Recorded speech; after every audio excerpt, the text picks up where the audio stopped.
Welcome, everybody. Thanks so much for showing up today. Basically a holiday, so really appreciate it, the extra effort. And so when I was looking for something to talk about, I did want to talk about something labor related. And one of the first things that popped up on the Householder koans book is about work. They have a whole section about work, and I'll share that on the screen now. Let's see.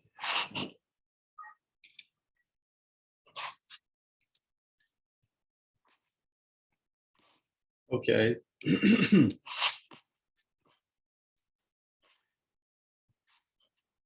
So I'll just show this table of contents is really incredible. So these are all under the work section, right? They're the whole chapter on work. And the Householder koan book is really an inspiration for modern Zen and American Zen to give us sort of real life examples that come from our culture and our difficulties and struggles, practicing in the city, more or less, or practicing where we're not living in the monastery. And so, yeah, all these great examples, really brilliant, amazing wisdom in this whole section from all of these ways to practice while in the midst of engaging in the stress of work and the stress of life outside of the monastery. And so this first one really, caught my eye and addressed what I'm looking for. So this work of nothing. Doing nothing is the great work.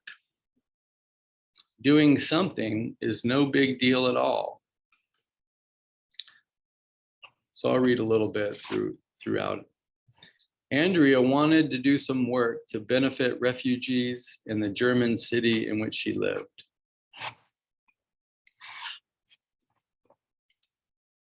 She didn't receive much support, but had a deep conviction that this was the right moment and the right place for her to start. Only what? Listening deeply and carefully, she heard her heart say, make something of it, or mach was draus. She now teaches German as a foreign language to refugees from all over the world in the city of Würzburg, where she lives. She says she learned this. There is nothing. Make something of it. So, yeah, going back to this, this doing nothing is the great work. And I think that really captures the essence of Zen, a lot of Zen. And a lot of our practice is we struggle and strive to do nothing. In our culture, maybe, not just our culture, but at least in our culture, we are conditioned to be doing something. And if you're not constantly doing something, then you're sort of considered lazy. Not really, right? This is how the story goes. We're kind of cultured into this story that it's a capitalist system that we're in, right? And capitalism is some tricky business. It creates a certain amount of motivation and inspiration to work hard. But unless it's really carefully done, it doesn't really ensure compassion. Compassion is really an afterthought for capitalism, for this capitalist system. Whereas, I think socialism or democratic socialism tends to bring that as part of the package. Okay, this is all great. We're going to work hard and try to succeed and be profitable, but we want to make sure we take care of those who can't or the vulnerable. Whereas just a capitalist democracy tends to defer consistently to big money. It's just how it works. It's what it's set up to do. And so the continual deference to big money eventually, inevitably, leads to the imbalances that I think we're struggling with in this country and in the world, especially as a model for leadership for the world. So here we are, right? Everyone's working hard, trying to work 2 jobs, trying to be a pop star at the same time, right? We all have the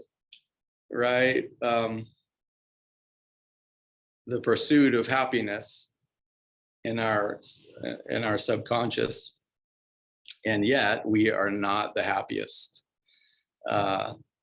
And you can see countries that are happier are doing less. They're doing less work. They're doing more nothing. So that's sort of, socio-political. But from the spiritual standpoint, this great work of doing nothing really goes to the heart of this issue, where we learn to do nothing. And it's like the great undoing. So to sit still for more than 2 minutes and relax into whatever my life is, which is often, anxiety, stress, anger, desire, addictions. This is what we are learning to relax into, to start to be okay with, okay, I'm addicted, I'm not happy, I'm anxious, I'm stressed, and I'm trying to just be that without running away from it.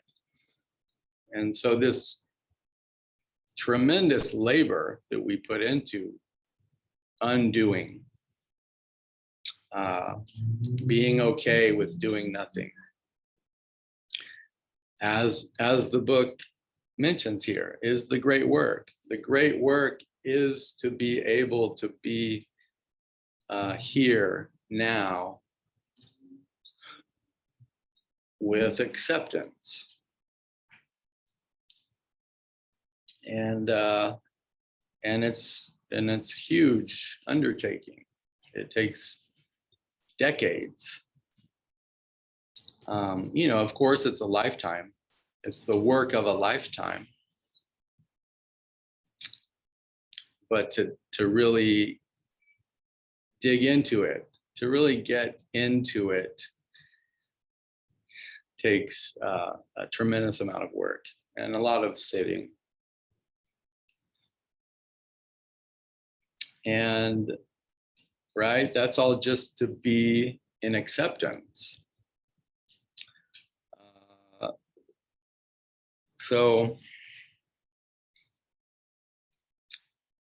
I think part of the story, how the story goes, is that we practice hard, we work hard to do nothing, to experience nothingness, to be nothing, without an agenda, without the voices telling us that we're doing it wrong. So to just be nothing is like the beginning of the story towards doing something. Okay, so, and this is part of what the 3 tenets, story of the 3 tenets, is we practice not knowing. So I'm dropping my ideas. I'm going to try to sit enough to drop my ideas of how I think everything should be. and relax into being okay with, okay, maybe I don't know everything. And then bearing witness. So that puts us in a good position to be able to be present. Okay, so now I'm present. I've practiced enough. I've developed concentration to be able to just at least be here and be aware of what's going on. So this, it's the space of being, right? We're still not doing anything. We're still doing nothing, but we're doing nothing with more intention, with an awareness that we are participating. And then the end of the story is the loving action, right? So what comes out of that is the action, the work, the labor that comes from our spiritual evolution and our realization, our enlightenment, waking up to just this, to just be it. And so this space between bearing witness and loving action is what I want to highlight here, because it's a big, there's something different there. It goes from doing nothing to doing something, right? That's a big shift. So for me, that's important. Like, what is this? What happens in this little bridge, this transition from doing nothing to doing something? The three tenets talks about it, just sort of, it just naturally happens. It's like, well, you just do this and this, and then the magic just happens. And we're loving, and we're making a loving difference in the world. And so, right, I love this, like as a philosopher, it's my degree. I love finding these spaces where it's vague and trying to really get what's going on in these, this open, vague space where it's not really clear. So I love going into this. So, okay, so just be it, right? So we're just being it. We do a lot of practice with just being it. It's really, that's the work of doing nothing. The work of nothing is learning to just be it. It's like, okay, I'm frustrated, I'm upset, I'm stressed. Okay, just be it. Okay, just be the stress, be the frustration, be the anxiety, and feel it without the story. And then it helps it move. It helps whatever we're stuck with move. So just being it then leads to what, right? So this is that transition I'm talking about that I do believe has been left out of Zen a lot, which is us as the creators of our life and the creators of our reality. So the doing nothing is the acceptance. So we practice just be it, practice acceptance. So I accept my life as it is. As crappy as my life is, or as great as it is, I accept it. Okay, this is what I got. These are my ingredients. This is what I got to work with. I can accept this after many years of work.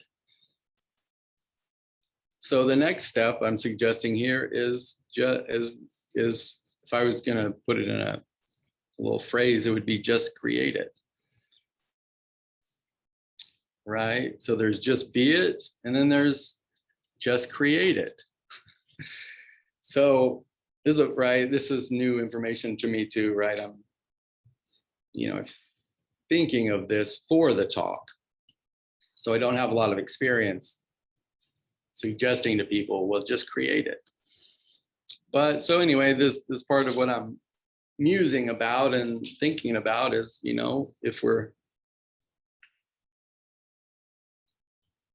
if I practice acceptance and I get that, but I'm still stuck. And this is what this koan is talking about. And I'll read a little bit more in a bit. But it's, wow, the world is so big and there's so many issues and difficulties in the world. What can I do? Well, just create it. Just create your world. Just create your reality. What's the world we want? So this is the intention aspect of practice that falls on the relative side. So the acceptance is the absolute. Okay, I just accept openly, absolutely, I accept everything my life is. And then the intention is what is our intention? What's our intentions for our life? What is our vision we have for the life that we want, or for the planet, for our species? What does it look like? Actually, so from this relative side, it's waking up to the relative. Waking up to how I can create my life. Moment by moment, but day to day, week to week, year to year.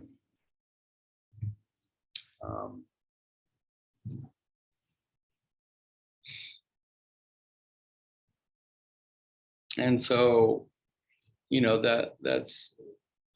that's one way of putting our Zen practice, is from moving from just be it to just create it, as this story. It's a story of my Zen practice. And then go back to just being it. Oh, I practiced, I've gone out and I've tried to create, I've tried to manifest. I'm working hard. I need to be able to come back to, okay, but I'm still stressed and I'm still upset and there's still struggles. Well, I can accept that that's the way it is right now. So going back and forth to creating and accepting.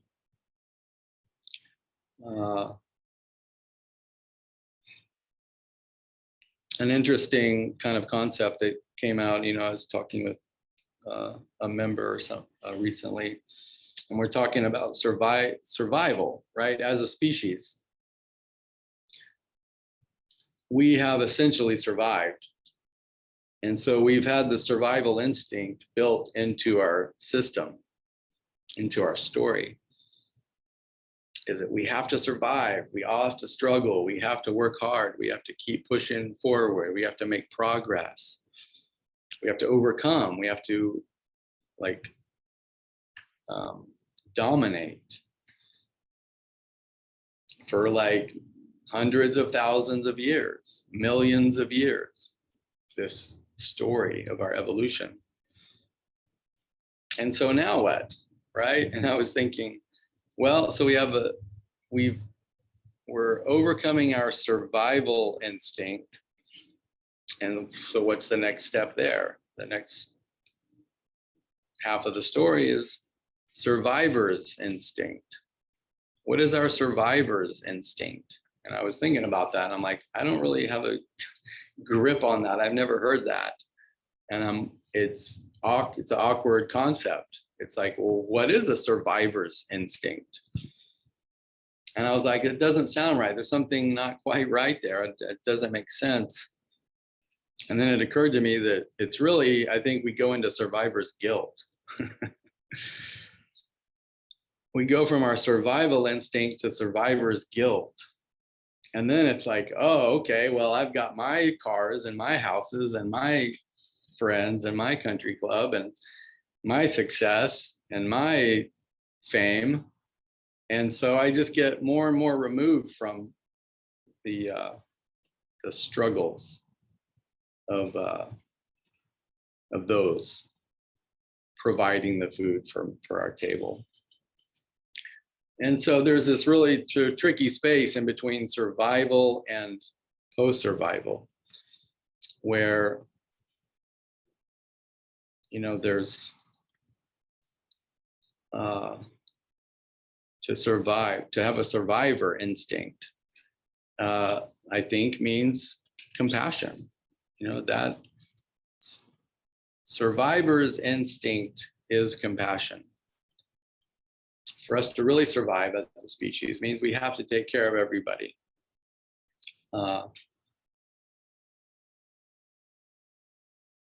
And so, yeah, so for us as practitioners, Zen practitioners,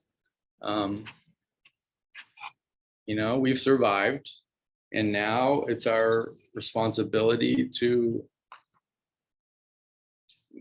manifest compassion as part of our survivor's instinct. I'll read from the koan book a little bit more.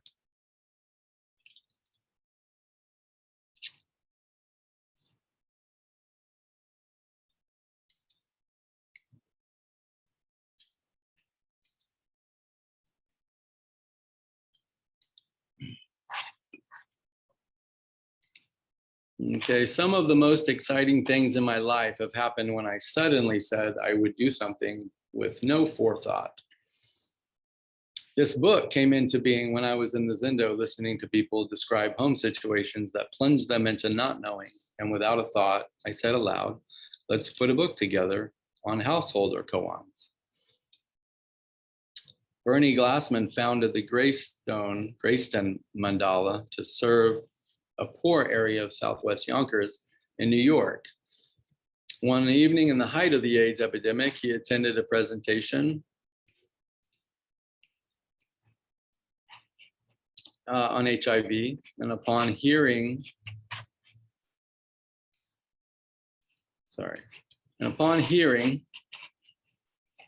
that in the entire city of Yonkers, there was no housing at all for people with HIV, he said without thinking, Greystone will do it. When his own board of directors refused to take this on, he started a new organization to build my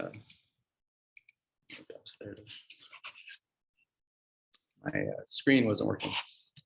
Build that housing. 7 years and $10 million later, Greystone opened up the city's first apartments for people with HIV, and a day center that was among the first in the nation to offer alternative therapies for people with AIDS. Looking back on your own life, haven't you learned to trust that burst of spontaneity when you surprise yourself by saying, I'll do that? The response doesn't come out of plans or strategy. It seems to come out of nowhere, out of nothing. Overwhelmed by the suffering in the world, racism, refugees, lack of medical care, climate change, vanishing species, many people say they don't begin to know where to start. There's a lot that needs doing. And like Andrea, they want to do something. Only what? Are you one of them? Do you withdraw into some personal cave with a large television screen, feeling as though you failed without even trying? I want to do so much,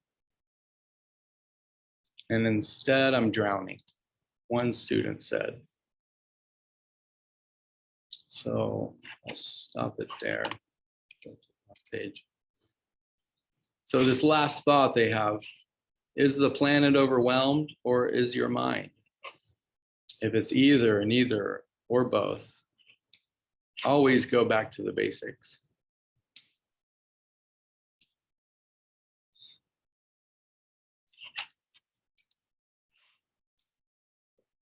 All right, so, geez, in this world where there's just so much that needs to be done. And it's scary to think, in terms of survival, if we really have enough, what I would say compassion, if we have enough compassion in our species, as a species, to overcome the incredible mountain of greed and guilt, right? To overcome our survival guilt, to move into survivor's instinct of compassion. It's a real question. I don't think any of us really can say, geez, right? For me, it just scares me. It scares me to think that we don't. Right? I don't want to be another dead civilization floating through space. of a species that could have done great things, you know, continuing to take care of ourselves or connect with other life in the universe. And no, we killed ourselves through greed and fighting over whose religion is the best, or who, you know, who deserves to hoard the most wealth. It scares me. And so I guess as a kind of a parting thought or resolution to my ramble, is something that I mentioned before, and I'm still working with it. You know, I work on these things a lot weekly in my life to try to understand it and try to figure out how to do things better. And so with the absolute and the relative, it's like there's nothing and then there's something. And then there's acceptance, just accepting who we are, and then there's creating who we are. There's bearing witness, there's just being present, and then there's taking action, loving action. And I think, so this loving action is where I'm most interested in. How do we generate loving action? And what does that mean? And if we've had trauma and been abused, and we don't love ourselves, or we don't know what love is, how does loving action manifest for us? We're the most vulnerable or abused.